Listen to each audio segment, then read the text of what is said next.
शक्ति दिया प्रभु ने? चिंता का कोई कारण नहीं।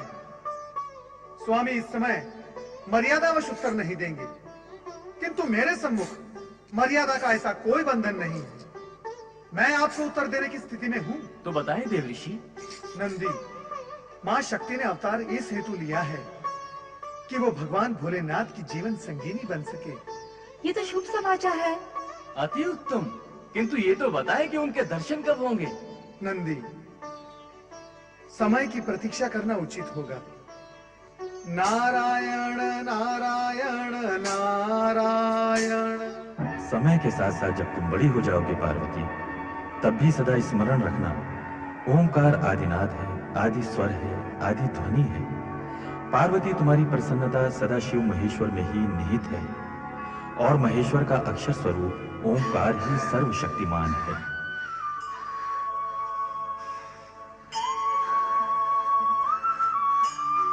क्या हुआ पार्वती, क्या हुआ? तुम एकाएक रुक क्यों गई?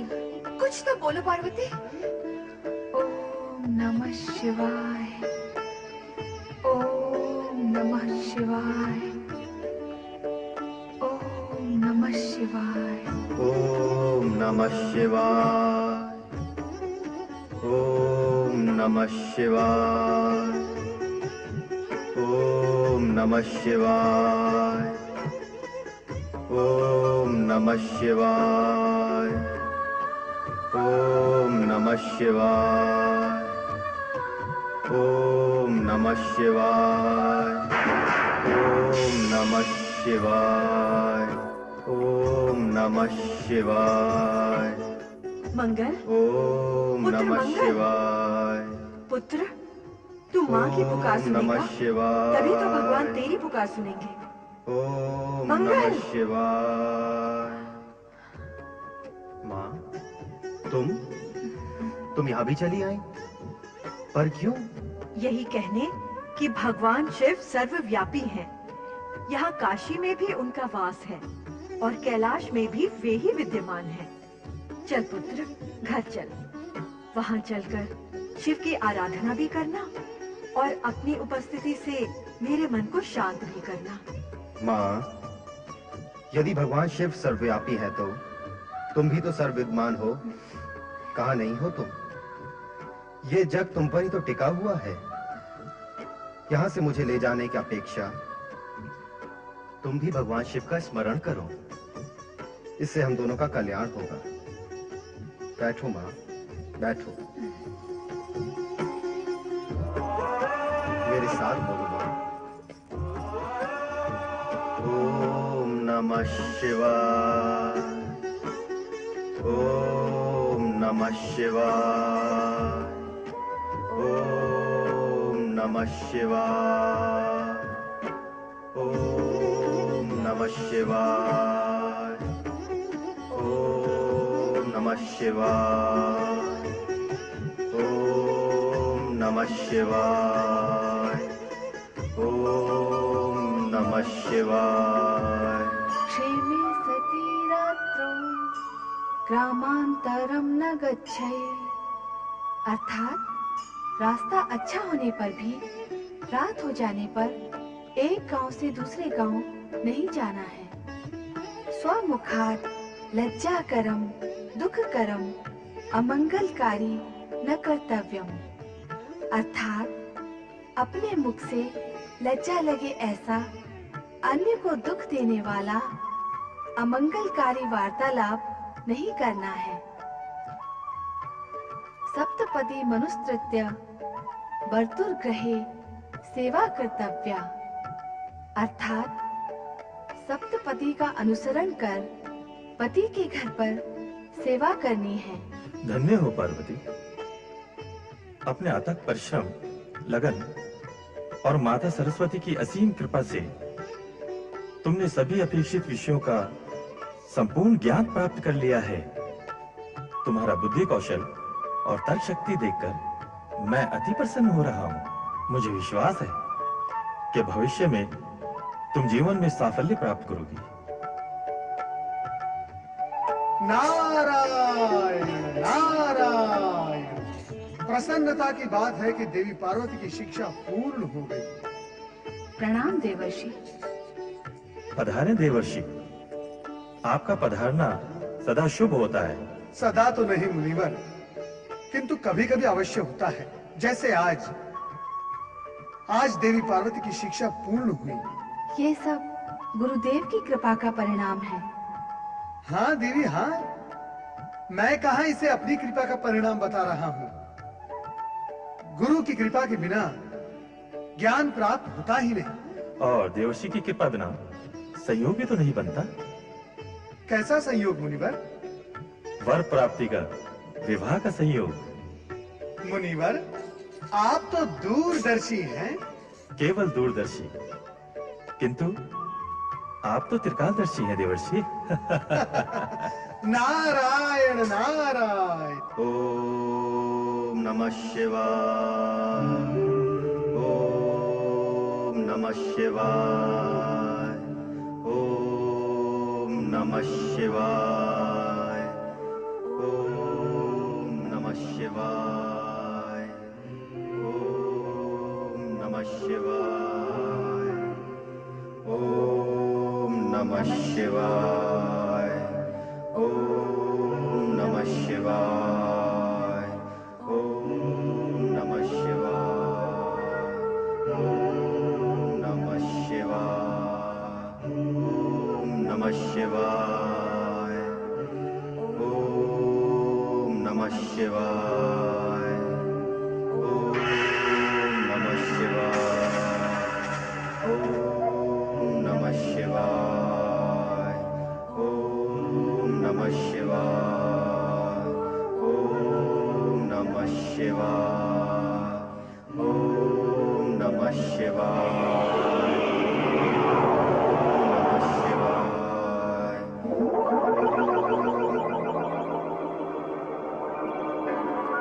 उठो मंगल, तुम्हारी तपस्या पूर्ण हुई। देवाधिदेव, भगवान, धन्य हो गए हम दोनों आपके पुण्य दर्शन पाकर।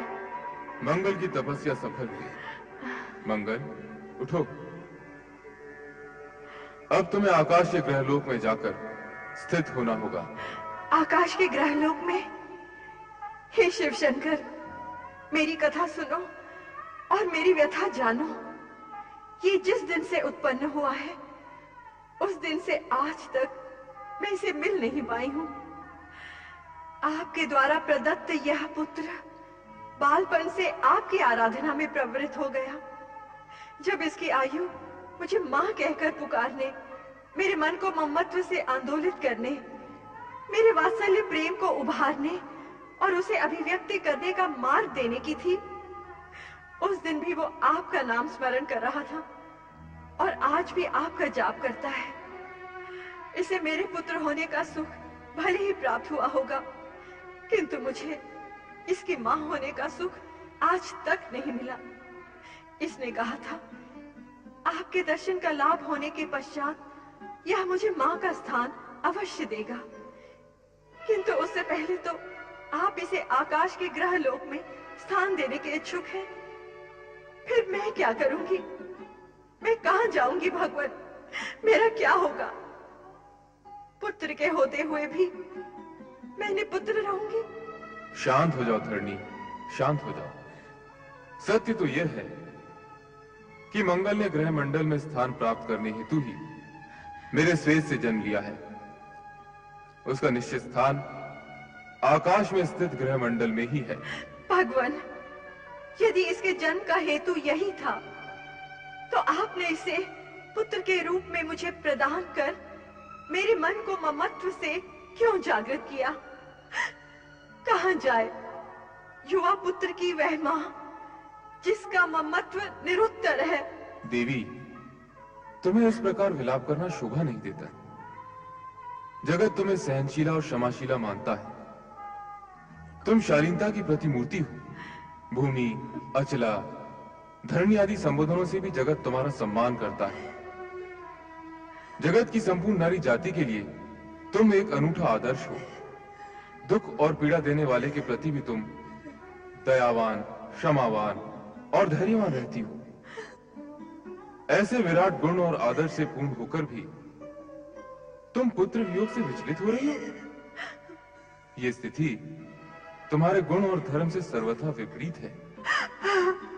आपकी कृपा से सब कुछ हूँ भगवान, फिर भी माँ हूँ, माँ।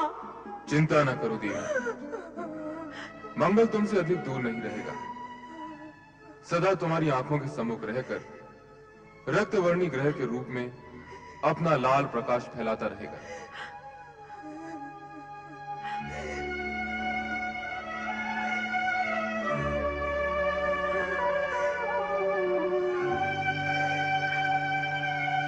ओम नमः शिवाय।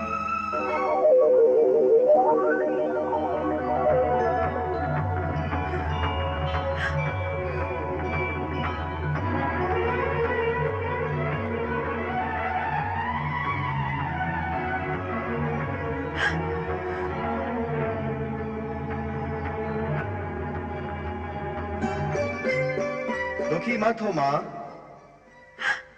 मैं सदा नन्हे बालक की भांति तुम्हारी परिक्रमा करते हुए तुम्हारे पुत्र होने का कर्तव्य निभाता रहूंगा। तुम सदा मेरी समीपता का अनुभव करोगी, उसी प्रकार जैसे मां पुत्र के सामीप्य का अनुभव करती है।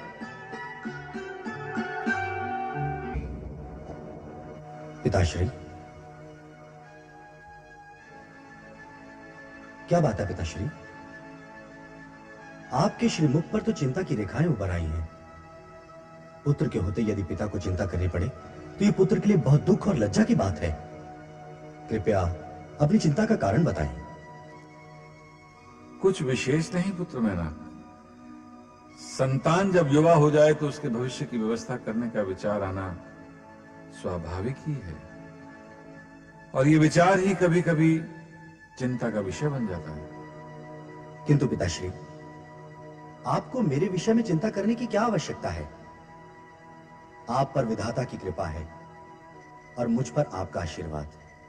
मेरा भविष्य तो उज्जवल है ही। पुत्र जब आशा से परिपूर्ण हो तो पिता को विश्वास हो जाता है कि उसके पुत्र का भविष्य उज्जवल है। पर मेना, तुम्हारे साथ साथ हमारी एक पुत्री भी है, तुम्हारी छोटी बहन। हाँ, पार्वती। आप उसके विषय में चिंता कर रहे थे? हाँ, हम उसके लिए चिंता कर रहे थे और तुम्हारे लिए विचार। पार्वती अब बड़ी हो गई है, उसके लिए योग्य वर भी तो खोजना है। और मेरे लिए किस खोज पर विचार कर रहे थे पिताश्री? प्रजा के समर्थन पर। अर्थात तुम युवा हो गए हो मैना। कहते हैं पुत्र की ऊंचाई जब पिता के समान हो जाए तो उसका दायित्व तो बढ़ जाता है, विशेषकर राजपुत्र का। इस पर्वत प्रदेश पर राज्य शासन करते करते हम थक गए हैं और चाहते हैं कि इसकी बागडोर अब तुम संभालो। तुम युवराज हो, धर्म, नीति, परंपरा के अनुसार अब इसके शासन का उत्तरदायित्व तुम पर है पुत्र। आप निश्चिंत रहें पिताश्री, मैं सदैव आपके मार्गदर्शन में आपकी आज्ञा और आदेश का पालन करता रहूंगा। मुझे तुमसे यही आशा थी पुत्र। विधाता तुम्हें सामर्थ्य और शक्ति प्रदान करें। अब मैं आज्ञा चाहूंगा पिताश्री। अवश्य पुत्र।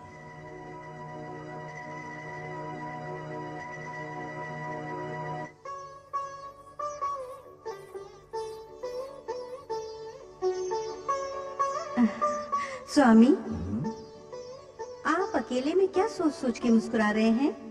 महारानी, आप कब आई?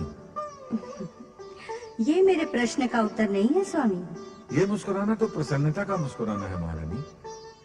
मैनाक की बात सुनकर मन गदगद हो गया। हमारा पुत्र बहुत ही बुद्धिमान और आज्ञाकारी है। पुत्र के गुणों पर मुग्ध हो रहे हैं आप। और पुत्री के विषय में क्या सोचा है आपने? उसकी शिक्षा पूर्ण हुई, अब वो सयानी और विदुषी हो गई है।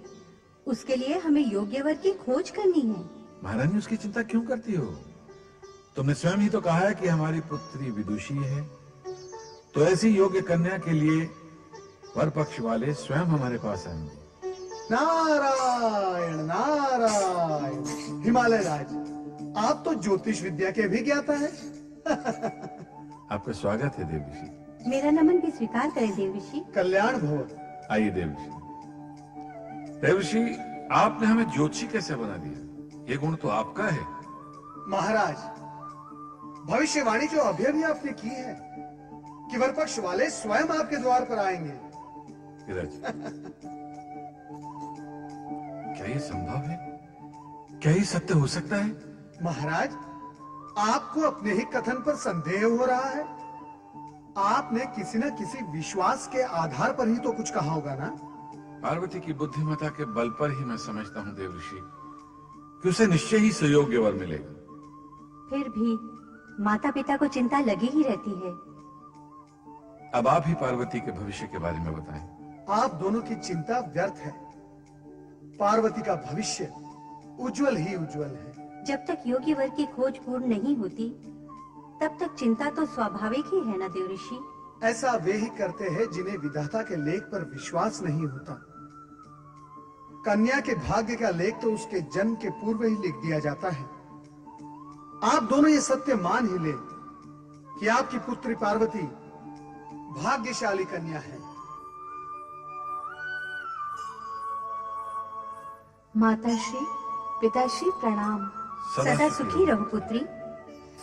देवर्षि को भी प्रणाम। देव ऋषि, आपने पार्वती को आशीर्वाद नहीं दिया। हाँ हाँ, पार्वती का सुहाग सदा अमर रहे। देव ऋषि, आप तो ज्ञानी और भविष्य वक्ता हैं। कृपया हमें बताएं कि हमारी पार्वती का वर कौन होगा? कौन होगा? ये प्रश्न तो बालकों जैसा है, जिसका उत्तर देना संभव नहीं, क्योंकि समय से पहले सत्य का उद्घाटन करना केवल विधाता के ही हाथ में है। देव ऋषि, आप दीर्घादर्शी हैं। हमारी पुत्री की हस्तरेखाएं देखकर ये तो बताएं कि उसका वर कैसा होगा। कैसा होगा, ये एक जिज्ञासु प्रश्न है। उसके लिए उत्तर की अनेक संभावनाएं हैं। आप वही बताइए देव ऋषि।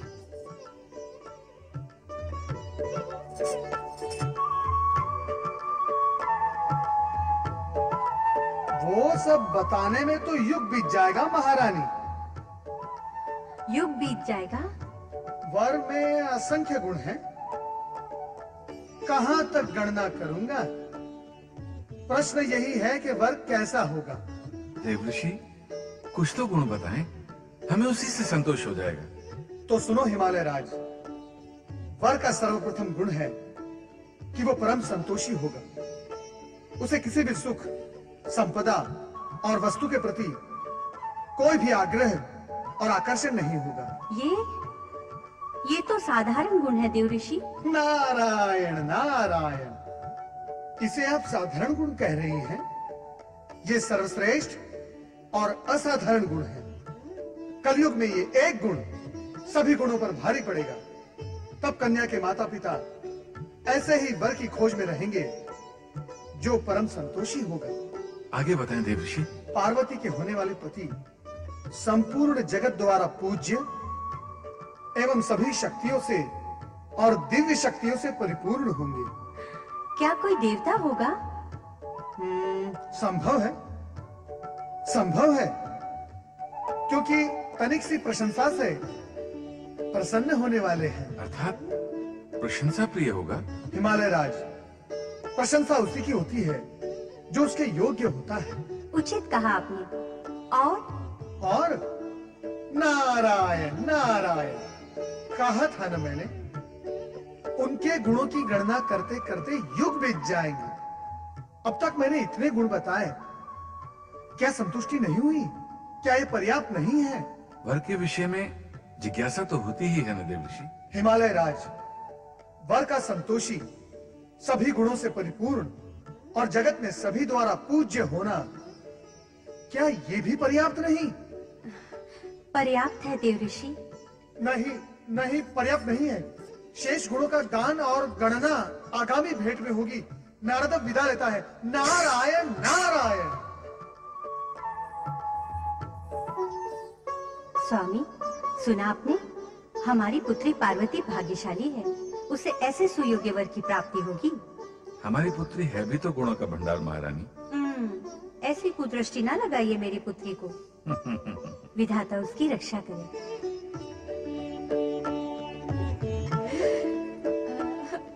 पार्वती, अब कुछ बोल ना, गूंगी बनी क्यों खड़ी है? अरे जया, कैसी निर्बुद्धि है तू? गुड़ खाकर भी गूंगा कभी कुछ बोलता है क्या? हाँ रे, गुड़ का मीठा मीठा स्वाद और आनंद भीतर ही भीतर लेता है। बहुत बोलने लगी हो तुम दोनों। ठीक है, अब हम कुछ नहीं कहेंगे, तू ही बोल।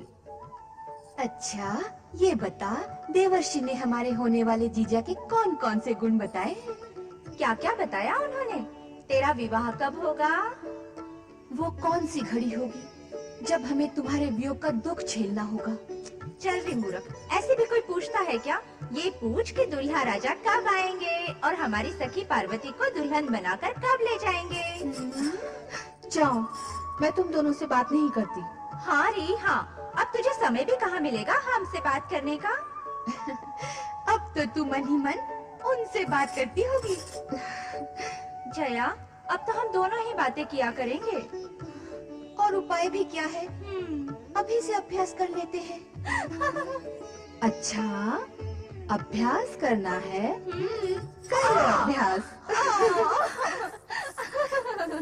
सखियों के संग खेल कूद और हास परिहास में पार्वती इस सत्य को सर्वथा भूल चुकी थी कि वो शक्ति का अवतार है।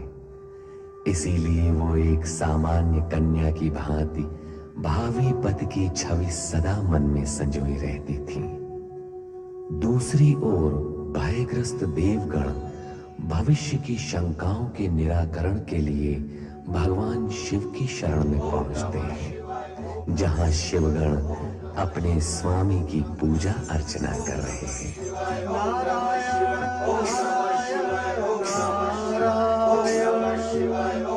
श्रीमन्नारायण नारायण नारायण। ओम नमः शिवाय, ओम नमः शिवाय, ओम नमः शिवाय, ओम नमः शिवाय, ओम नमः शिवाय, ओम नमः शिवाय, ओम नमः शिवाय, ओम नमः शिवाय, ओम नमः शिवाय, ओम नमः शिवाय, ओम नमः शिवाय, ओम नमः शिवाय, ओम नमः शिवाय, ओम नमः शिवाय, ओम नमः शिवाय, ओम नमः शिवाय। हर हर हर महादेव, हर हर हर महादेव,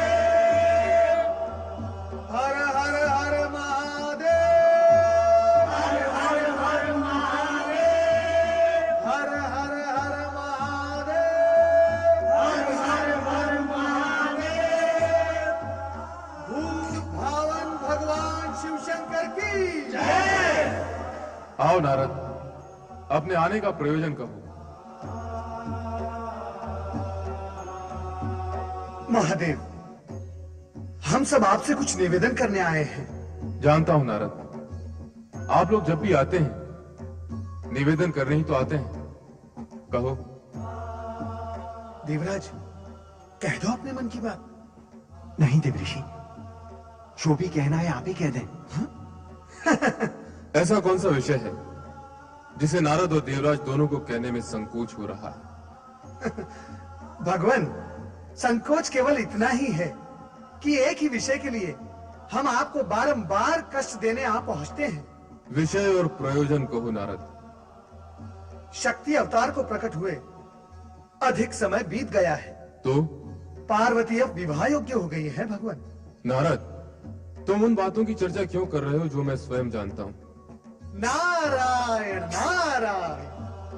देवेश्वर, ऐसा कौन सा विषय है जो आपको ज्ञात न हो? आपको तो यह भी ज्ञात होगा ही कि हम आपसे यही प्रश्न करने आए हैं कि आप देवी पार्वती से कब विवाह करेंगे, उन्हें अपनी जीवन संगिनी कब बनाएंगे, शिव पार्वती का विवाह कब होगा, इस ओर से आपकी उदासीनता कब पूर्ण होगी? बस नारद बस, अपने प्रश्नों की गति को विराम दो और तनिक विश्राम करो।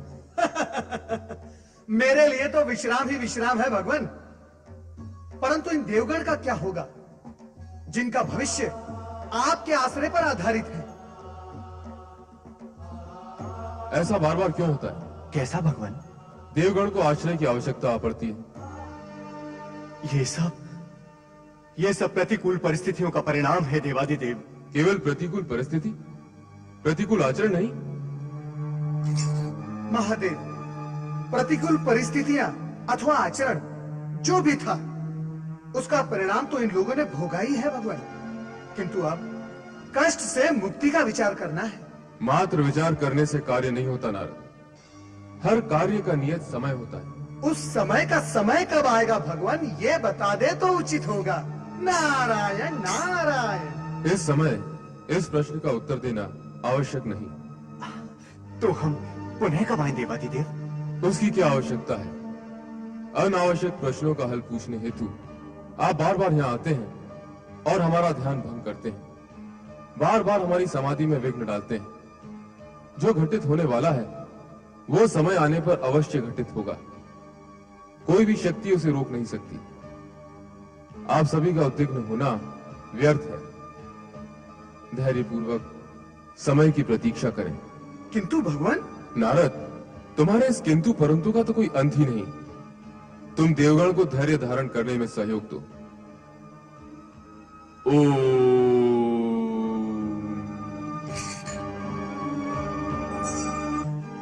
देव ऋषि, नंदी, समय की प्रतीक्षा करो। परंतु देव ऋषि, देवराज इंद्र, शिवाज्ञा मानकर धैर्य धरो। नारायण नारायण।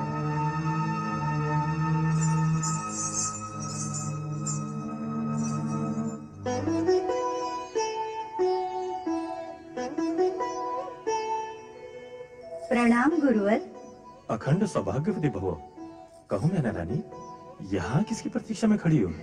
गुरुवर, मैं आप ही की प्रतीक्षा कर रही थी। विराजिए। मेरी? जी। भला क्यों? देवऋषि नारद ने पार्वती के विषय में भविष्यवाणी की है, अर्थात उसके भावी पति के विषय में।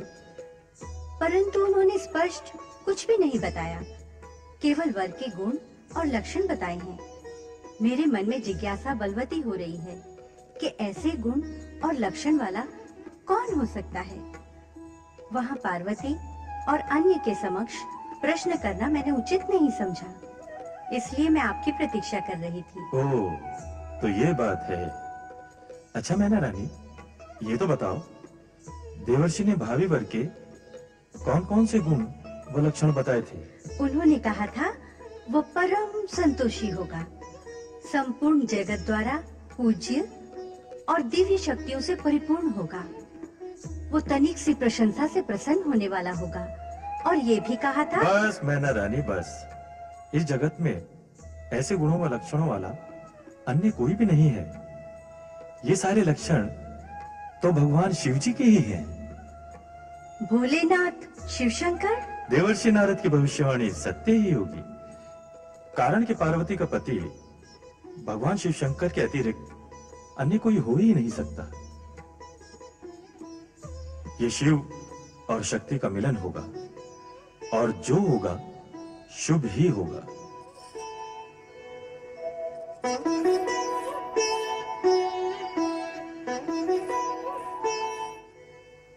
क्या हुआ महारानी?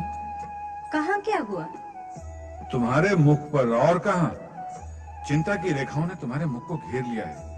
स्वामी, मैं आप ही के पास आ रही थी। मैं आपके पास आ गया। कहो क्या बात?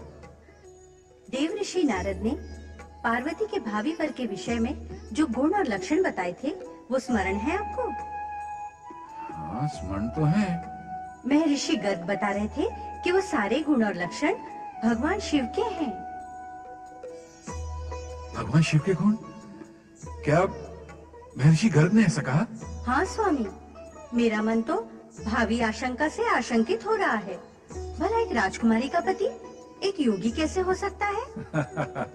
आप हंस रहे हैं? हाँ महारानी, दुख और चिंता का कोई भी कारण नहीं।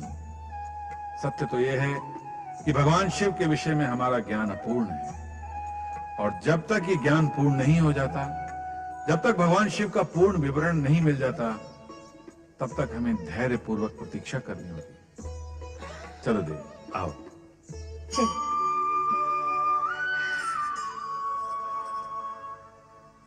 ओह, तो ये बात है, चुपके चुपके उनकी चर्चा सुनी जा रही है। कैसी चर्चा? किन की चर्चा? ले जया, बता इसे, हम उनके किन की चर्चा कर रहे हैं? अरे, जिसे पता है, जिसका मन अटका हुआ है, वो नहीं बता सकती, तो ये बेचारी जया कैसे बता सकेगी? तुम दोनों हर समय मुझे तंग करती रहती हो।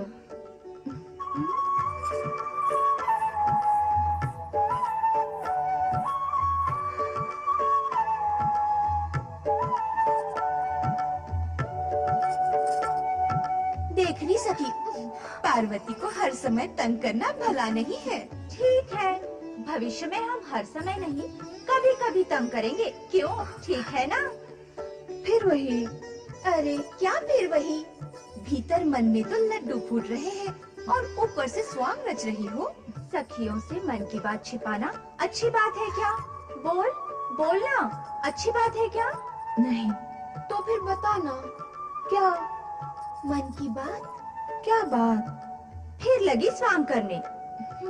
देखो, हम उनकी बात कर रहे हैं जो भविष्य में बारात लेकर आएंगे और तुम्हें यहाँ से ले जाएंगे। वो कैसा सुखद क्षण होगा जब मुझे ले जाने के लिए मेरे आराध्य भोलेनाथ आएंगे। मैं उस क्षण की, वो अपने आराध्य भोलेनाथ की प्रतीक्षा करूंगी। आपने मुझे बुलाया भगवान? हाँ नंदी। आज्ञा करें प्रभु। नंदी, यहाँ कैलाश पर हम एक भाव से समाधि में नहीं बैठ सकते। क्यों? क्यों भगवान? देखते नहीं, कभी नारद तो कभी इंद्र और देवगण आकर हमारी समाधि में विघ्न डालते रहते हैं। वे तो आपकी कृपा प्राप्ति के हेतु आते हैं भगवान। नंदी, जो कृपा के योग्य होते हैं उन्हें हमारे पास आने की आवश्यकता नहीं, हम स्वयं उनके पास पहुंच जाते हैं। रहे नारद, वे यहाँ कृपा प्राप्ति हेतु नहीं, कृपा दिलवाने हेतु आते हैं। प्रभु, सभी आपकी महिमा का गान करते हैं। किंतु नंदी, यदि हम ध्यान नहीं लगाएंगे तो कृपा और महिमा का अर्थ समाप्त हो जाएगा। आज्ञा करें प्रभु, क्या करना है? हमने कैलाश त्यागने का निश्चय कर लिया है। कैलाश का त्याग? किंतु भगवान, आपके बिना मैं कैसे रह सकूंगा? चिंता न करो नंदी, तुम भी हमारे साथ चलोगे। जो आज्ञा भगवान। ध्यान रहे कि मेरे साथ केवल तुम आ रहे हो, अन्य कोई गण नहीं। और कोई भी नहीं आएगा साथ में? आना क्या, किसी को इस बात की सूचना भी नहीं होगी कि हम कहाँ गए हैं और कहाँ प्रवास कर रहे हैं। कब चलना है भोलेनाथ? अभी, इसी समय। आओ। पिताश्री, हमारे द्वारा आयोजित सर्व पर्वत सम्मेलन एक अनूठा सम्मेलन होगा जिसमें सभी पर्वत सम्मिलित होंगे और वो हमारा प्रभुत्व भी स्वीकार करेंगे। पुत्र मैनाक, प्रभुत्व स्वीकार करवाने की चेष्टा को शुभ नहीं माना जाता। ऐसी चेष्टा करने वाले की आभा और प्रतिभा दोनों नष्ट हो जाती हैं। तो फिर सर्व पर्वत सम्मेलन के आयोजन का प्रयोजन क्या है? पारस्परिक सद्भाव, मैत्री और बंधुत्व की भावना को बढ़ाना। इस उद्देश्य की पूर्ति के लिए भी इस संगठन के अधिपति का चुनाव करना आवश्यक है पिताश्री। मैं तो चाहूंगा कि आपके नाम की पूर्व घोषणा कर दूं कि आप ही इस सम्मेलन और संगठन के अधिपति हैं। मैनाक, तुम मेरे पुत्र हो, मुझसे शत्रुता क्यों करना चाहते हो? क्यों ऐसा कार्य करना चाहते हो जिससे मेरा लोक और परलोक दोनों नष्ट हो जाएं? ये आप क्या कह रहे हैं पिताश्री? मैं आपसे शत्रुता करूंगा? आपका लोक प्रलोक नष्ट करूंगा? ये विचार आपके मन में आया कैसे? आप मेरे पिता हैं, मैं आपका अहित करूंगा? नहीं पिताश्री, कदापि नहीं। देखो मैनाक, पिता अथवा पुत्र, यदि उन दोनों में से कोई भी अपने पिता या पुत्र के लिए अनुचित और अनाधिकार रूप से, अनीति और अन्याय से प्रभुत्व, पद, अधिकार, संपत्ति या संपदा प्राप्त करना चाहता है, तो वह लौकिक और पारलौकिक दोनों ही दृष्टि से पाप का भागी कहलाता है। दोनों को अंत में असहनीय पीड़ा सहनी पड़ती है। इसलिए पुत्र ऐसे प्रभुत्वाधिकार व पद से दूर ही रहना चाहिए जो अनाधिकार रूप से प्राप्त किया जाए। महाराज की जय हो। कैलाशपति शिव का दूत नंदी आपसे भेंट करने की अनुमति चाहता है महाराज। नंदी, कैलाशपति का दूत यहां? प्रतिहारी, उन्हें आदर सहित यहां ले आओ। जी महाराज। कैलाशपति शिव का दूत हमारे यहाँ किस प्रयोजन से आया है? भेंट करने पर ज्ञात हो जाएगा पुत्र।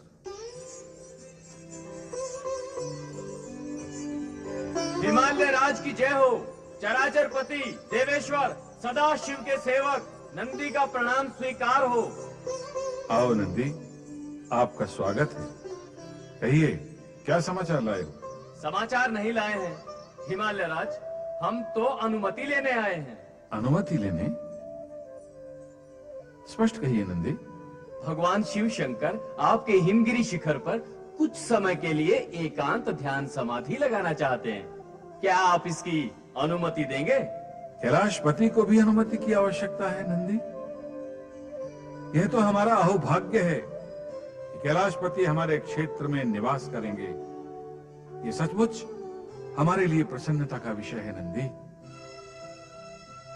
हमारी ओर से कैलाशपति को अनुरोध करें कि वे हमारे यहां अतिथि बनकर पधारें।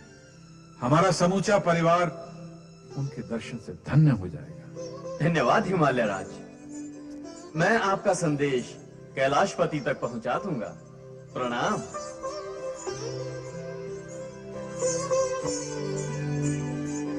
पिताश्री, शिवजी को कैलाश पर्वत त्याग कर हमारे क्षेत्र में आने की आवश्यकता क्यों आन पड़ी?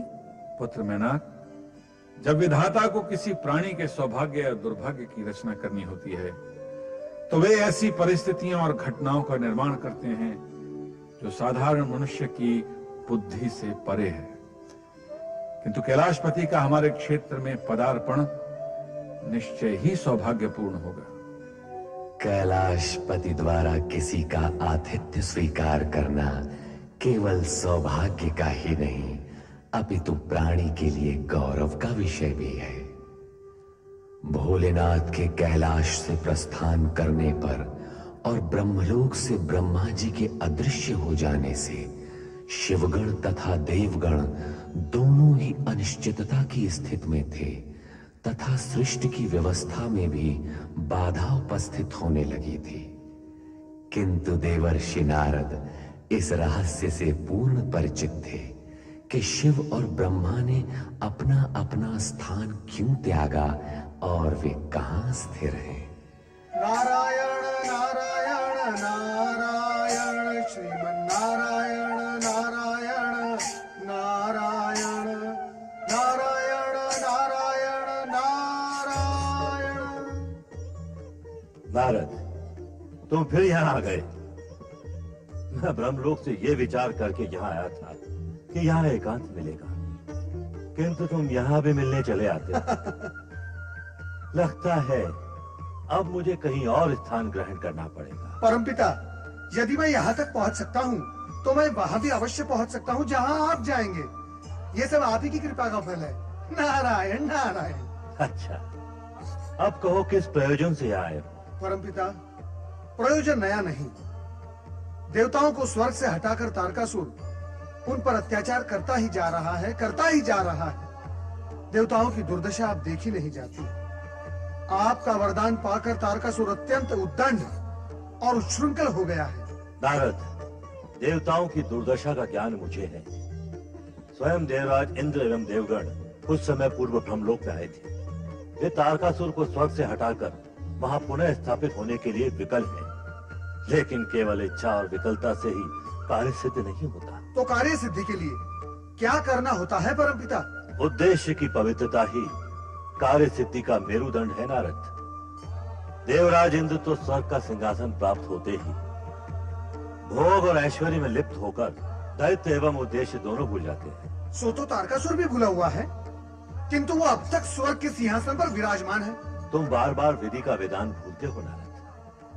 तारकासुर का पुण्य जब समाप्त होगा उस दिन उसके वरदान का प्रभाव भी समाप्त हो जाएगा, तब उसकी अधोगति होगी। किंतु वो दिन कब आएगा परमपिता, कब? उसके लिए तुम्हें प्रतीक्षा करनी होगी। भगवान भोलेनाथ भी यही कहते हैं और आप भी यही उत्तर देते हैं, किंतु आप दोनों में से कोई भी इस सत्य का उद्घाटन करने के लिए तैयार नहीं है।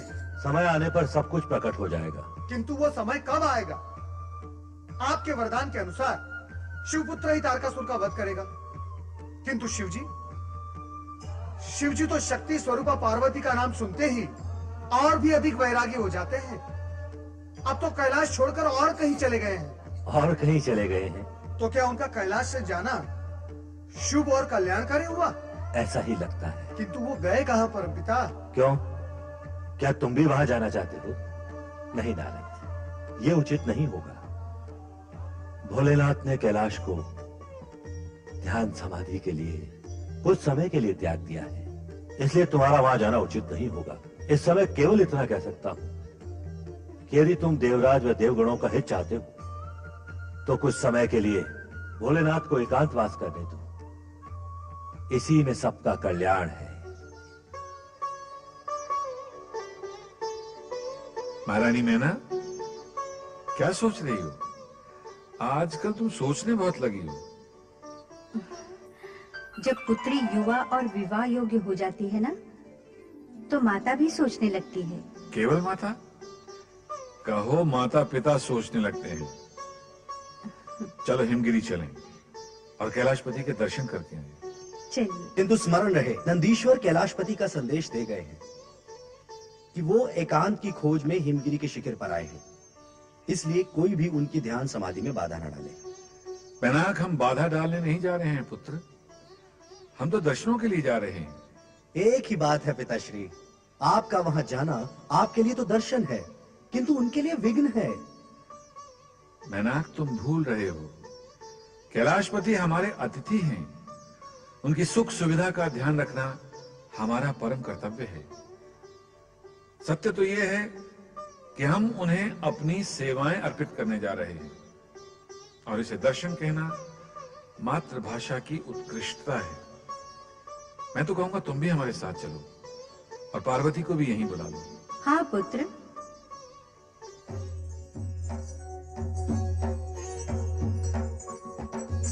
सुनो नंदी, आज्ञा करें प्रभु। तुम इस बात का पूर्ण रूप से ध्यान रखना कि कोई भी यहाँ आकर हमारी एकांत समाधि में विघ्न डालकर हमें बाधा न पहुंचाए। आप निश्चिंत रहें भोलेनाथ, मेरे होते हुए आपके समीप आने की कोई चेष्टा भी नहीं कर सकेगा। तुम कहते हो तो हम निश्चिंत हो जाते हैं।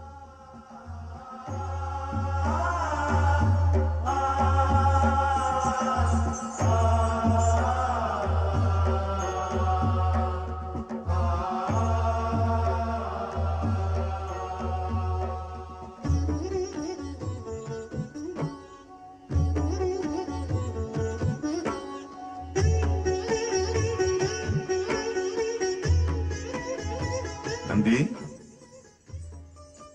ये स्थान तुम्हें कैसा लगा? स्थान? स्थान? स्थान? हाँ स्थान, हाँ स्थान रमणीक है हिमालय राज, और अति सुंदर भी, मन भावन भी। किंतु आपका यहाँ आना कैसे हुआ? हमने सोचा कैलाशपति महाराज शिव के दर्शन ही कर लें, इसलिए यहाँ आए। आपने जो सोचा उत्तम सोचा। आप दर्शन करने के लिए आए हैं, सपरिवार आए हैं। हाँ, यहाँ सब जो आते हैं दर्शन के लिए ही आते हैं, समाधि लगाने कोई नहीं आता। समाधि? हाँ हाँ समाधि। भोलेनाथ ध्यान समाधि में लीन हैं, दर्शन संभव नहीं। दूरदर्शन भी संभव नहीं है? अर्थात दूर से दर्शन। इस तरह दर्शन भी हो जाएंगे और समाधि भी भंग नहीं होगी। दूरदर्शन से भी किसी को लाभ हुआ है हिमालय राज? जिनकी आत्मा और उद्देश्य पवित्र होते हैं नंदी, उन्हें तो दूरदर्शन से ही लाभ होता है।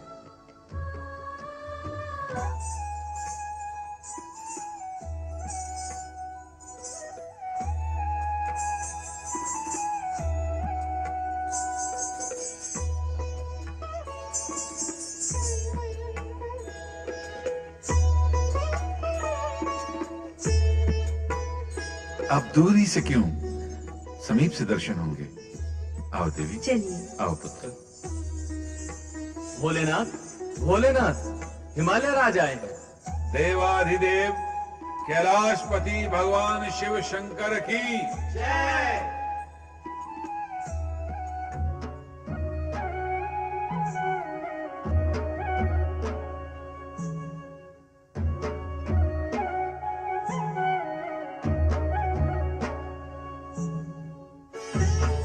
आदिशक्ति?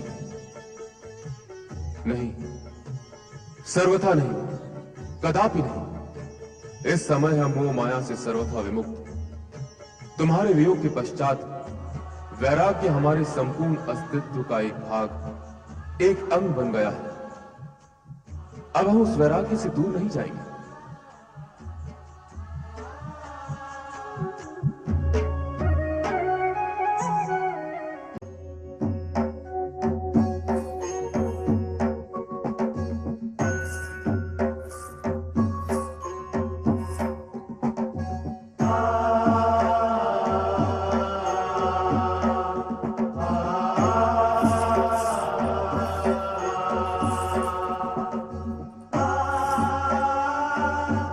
कैलाशपति, आपने हमारा आतिथ्य स्वीकार किया, यह हमारे लिए सौभाग्य की बात है। कृपा करके हमें आदेश दें कि हम आपकी सेवा सुविधा के लिए क्या कर सकते हैं। हिमालय राज, हम कैलाश त्याग कर एकांत की खोज में यहां आए हैं। हमें एकांत चाहिए, सेवा सुविधा नहीं। आपसे हमारा विशेष अनुरोध है कि इस ओर किसी को भी आने की अनुमति न दी जाए। जैसा आप चाहेंगे कैलाशपति, वैसा ही होगा।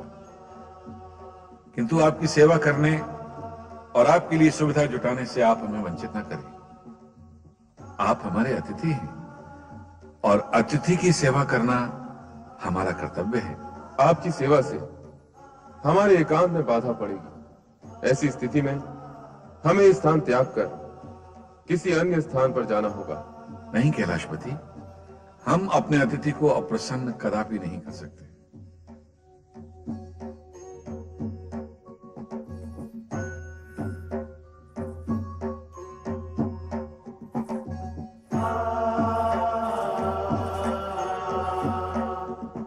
क्या मुझे यहाँ रहकर आपकी मौन आराधना का अवसर और आज्ञा प्राप्त होगी? मैं आपकी एकांत साधना में किसी प्रकार की बाधा नहीं पहुँचाऊंगी। नहीं, हमें यहाँ किसी की भी उपस्थिति स्वीकार नहीं है। किंतु मेरी उपस्थिति से आपको तनिक भी कष्ट नहीं होगा। सुने हिमालय राज, आज्ञा करें कैलाशपति। आप अपनी पुत्री को साथ ले जाना भूल गए। कृपया इन्हें भी साथ ले जाएं। आओ पुत्री पार्वती।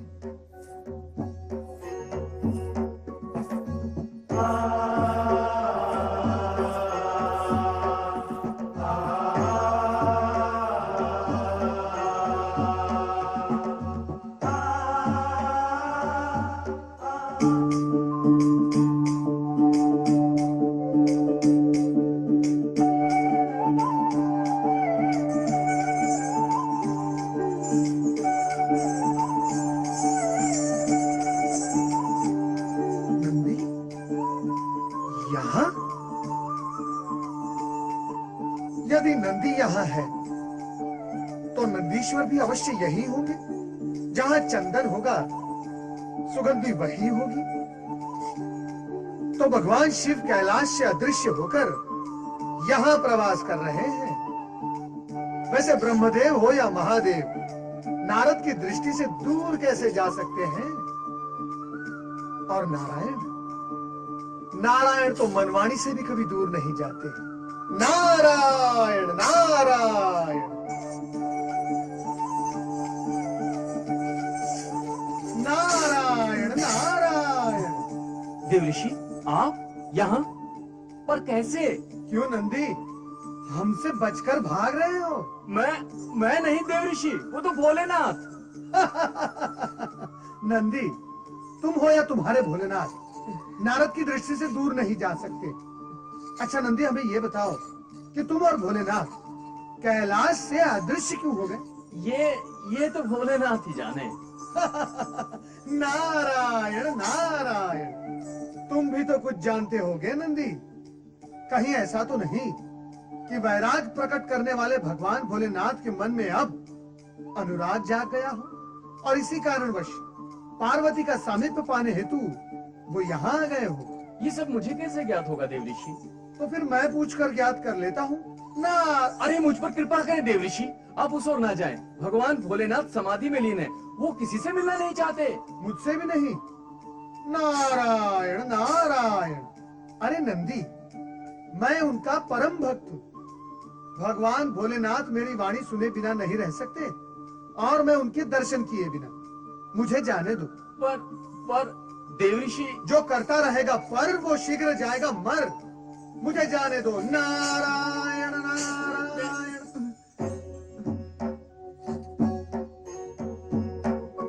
ओम नमो भगवते रुद्राय। ओम नमो भगवते रुद्राय। नारद, तुम यहाँ भी चले आए? क्या करूं भगवान, आपके दर्शन के बिना मुझे चैन कहां। भगवान, आप मुझे ये बताने की कृपा करें कि आप कैलाश त्याग कर यहाँ क्यों आ गए? हम एकांत खोजने यहाँ आए हैं और तुम हमारे एकांत में विघ्न न डालो।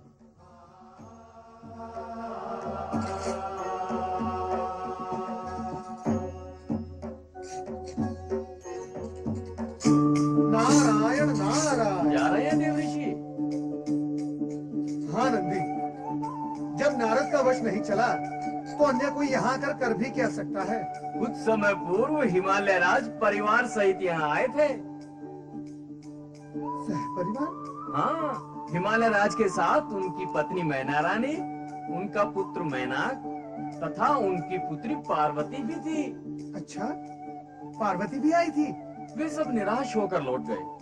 भगवान भोलेनाथ ने जो आपसे कहा वही उन लोगों से भी कहा था कि हमें एकांत चाहिए।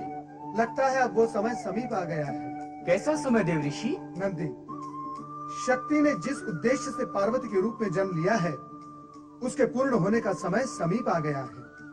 भगवान भोलेनाथ कितने ही प्रयत्न कर ले किंतु शक्ति को विलग नहीं रख सकते। शक्ति शिवजी के समीप आएगी, अवश्य आएगी, शीघ्र ही आएगी।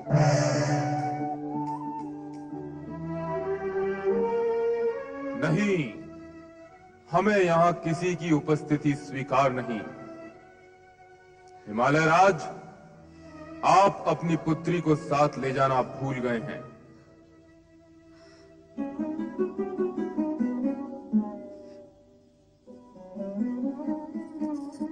पार्वती, तुम वहाँ से उठकर यहाँ आ बैठी।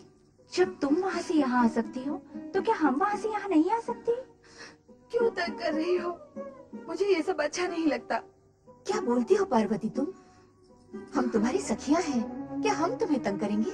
हमारी चेष्टा तो यही रहती है कि हम वही करें जो तुम्हें अच्छा लगता हो। अच्छा, अब बताओ क्या हुआ था जब तुम हिमगिरी शिखर पर गई थी? क्या बताऊं? भोलेनाथ किसी को भी अपने सम्मुख देखना नहीं चाहते। उन्हें एकांत चाहिए, एकांत। इतना समझ लो पार्वती कि देवर्षि नारद जी की भविष्यवाणी के अनुसार भगवान शिव तुम्हारे पति होंगे और तुम उनकी पत्नी। विधाता के इस लेख को कोई नहीं मिटा सकता। वे भले ही तुमसे दूर रहना चाहते हो, किंतु तुम कैसे उनसे दूर रह सकती हो? तुम्हें उनके समीप जाना ही चाहिए, उनके मन में अपने प्रति अनुराग उत्पन्न करने के लिए। गई तो थी, किंतु वे रुष्ट हो गए। तुम दोनों ने भी देखा था।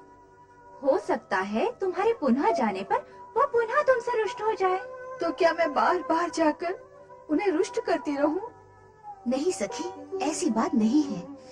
सत्य तो ये है कि प्रिय को प्राप्त करने के लिए प्रिय की प्रत्येक वस्तु को प्रिय मानना पड़ता है। यहाँ तक कि प्रिय के क्रोध को भी प्रिय मानना पड़ता है। वे भले ही मुझसे रुष्ट हो जाए, मुझे अपने से दूर करने की चेष्टा करे, किंतु मैं उनके रोष को भी प्रेम मानकर उनसे मिलने अवश्य जाऊंगी, अवश्य जाऊंगी। सती का दृढ़ निश्चय उसके मन में स्थित प्रेम का प्रतीक था। ये सत्य है कि आत्मविश्वास और दृढ़ निश्चय दुर्बल मन व विचारों पर विजयी होते हैं, स्थिति इससे विपरीत होने पर प्राणी की वैसी ही दयनीय दशा हो जाती है जैसे आकाश में भटकते देवगण की हुई।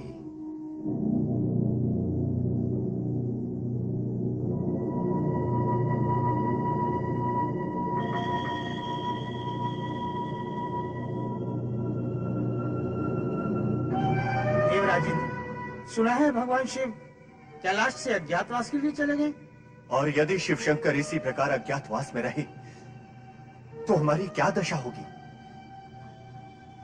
अब तो तारकासुर के अत्याचार सहन नहीं होते देवराज। ब्रह्मदेव के पास सहायता के लिए जाते हैं तो वे कहते हैं प्रतीक्षा करो, अभी समय नहीं आया। शिव जी के पास जाते हैं तो वे भी यही कहते हैं। स्थिति यह है कि तारकासुर को वरदान ब्रह्मा जी ने दिया है और उसका वध केवल शिवपुत्र द्वारा ही होगा। अब तो ब्रह्मा जी भी ब्रह्मलोक में नहीं है, वो भी कहीं अज्ञातवास में चले गए हैं। ब्रह्मदेव और शिव जी का इस प्रकार अज्ञातवास में जाने का क्या कारण हो सकता है? संभव था हमारे बार बार उनके पास सहायता के लिए जाने से वे तंग आकर चले गए हों। व्यर्थ की चिंता करने से क्या लाभ है वायुदेव? कुछ लाभ नहीं होगा। हमें सिर्फ ये विचार करना है कि इस वर्तमान कष्टमय जीवन से कैसे मुक्ति पाई जाए। देवराज, जब तक तारकासुर जीवित है हम इस कष्टमय जीवन से मुक्ति नहीं पा सकते।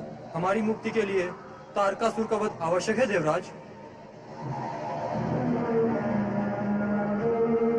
जिस दिन तारकासुर मारा जाएगा स्वर्ग का सिंहासन रिक्त होगा और हमारे देवराज पुनः सिंहासन पर बैठेंगे, तभी हम सुखी होंगे। देवराज, शीघ्र ही ऐसा उपाय करें जिससे तारकासुर और उसके साथी राक्षस मारे जाएं और हम सब तारे जाएं।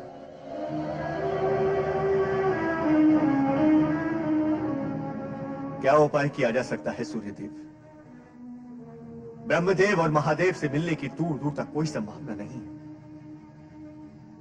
पता नहीं ब्रह्मदेव क्यों इन राक्षसों को ऐसे ऐसे वरदान दे डालते हैं जो हमें ही कष्टों के कूप में डाल देते हैं।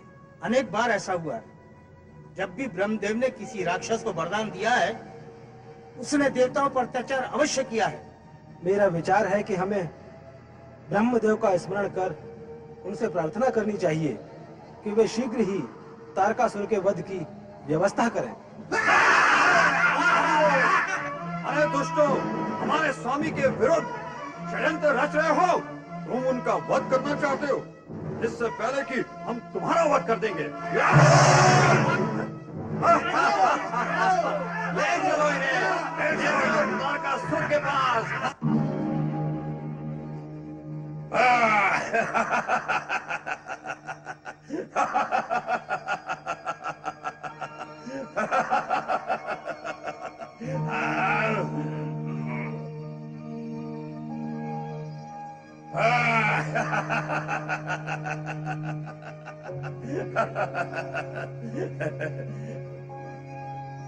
महाबली तारकासुर की जय। महाबली तारकासुर की कौन है वो दुष्ट महाबली तारकासुर की जय। जो हमारे रंग में भंग कर रहा है? महाबली तारकासुर की जय। महाबली तारकासुर की जय। महाबली तारकासुर की जय। कौन है ये लोग? क्या यही रंग में भंग कर रहे थे? ये रंग में भंग नहीं, अंग भंग करने की योजना बना रहे थे महाबली। अंग भंग? मदिरापान हम कर रहे हैं और मादकता तुम पर कैसे सवार हो गई? ये अंग भंग क्या होता है? ये देवता है, आपके विरुद्ध षड्यंत्र कर रहे थे। चुप! मैं जानता हूं कि ये देवता हैं और मैं ये भी जानता हूं कि ये मेरे विरुद्ध षड्यंत्र करते रहते हैं, किंतु ये अंगभंग क्या हुआ? राग रंग हो सकता है, रंगा रंग हो सकता है और रंग में भंग भी हो सकता है, किंतु ये अंगभंग, ये अंगभंग क्या होता है? अंग भंग का अर्थ होता है अंग को भंग करना। ए मूर्ख, तू हमको भी अपनी तरह मूर्ख समझता है?